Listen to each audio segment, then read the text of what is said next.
Last time, I said we take these tones off the drill board and into real sentences. So today, no more isolated sounds. Just 3 sentences you can actually use the moment you land in Thailand. And I'm starting with one that can genuinely embarrass you if you get it wrong. You're at a restaurant. You want to order fried rice.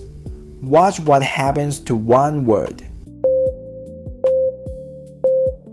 ข้าวขาวข้าวขาวข้าวขาว Falling tone. This means rice. Rising tone. Same sounds almost, but this means white. Say it with the wrong tone, and instead of ordering fried rice, you might accidentally be asking for something that just sounds like nonsense to a Thai listener. So here's the full sentence, said correctly. ขอข้าวผัดหน่อยครับขอข้าวผัดหน่อยครับขอข้าวผัดหน่อยครับ Can I have some fried rice, please? That falling tone is the one to nail. Let's break down what each piece is actually doing.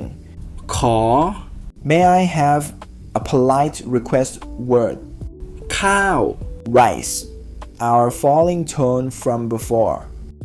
ผัด Fried, หน่อย a little. ครับ The polite particle, like putting please into your tone of voice. ขอข้าวผัดหน่อยครับ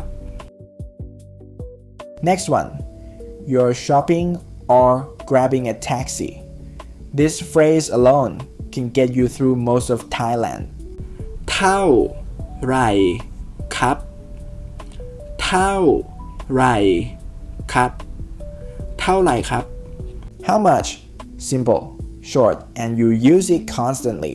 Broken down into its 2 pieces. เท่า Roughly equal to or as much as. ไหร่ Comes from what amount.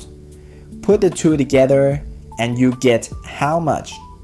เท่าไหร่ครับ Notice that second word. That rising sound at the end is doing the same job as a question mark. Remember from the first video, some Thai words don't translate directly. They just mark the sentence as a question. Here's that idea in real use. อร่อยไหมอร่อยไหมอร่อยไหม Is it delicious? The first part means delicious. The second part, that rising question particle, turns any sentence into a yes or no question. 3 sentences. Order food. ขอข้าวผัดหน่อยครับ Ask the price. เท่าไหร่ครับ Ask if something's good. อร่อยไหม All built on the same 5 tones you've been training this whole series. You don't need perfect pronunciation to use these tomorrow. You need close enough. And after 2 videos of ear training, you're already closer than you were a week ago. So next time you're ordering food or hopping in a taxi, try one of these. Worst case, someone smiles and corrects you. Best case, you just spoke real Thai and got exactly what you wanted. Subscribe so you don't miss it. And tell me in the comments, which of these 3 sentences are you trying first? See you next time.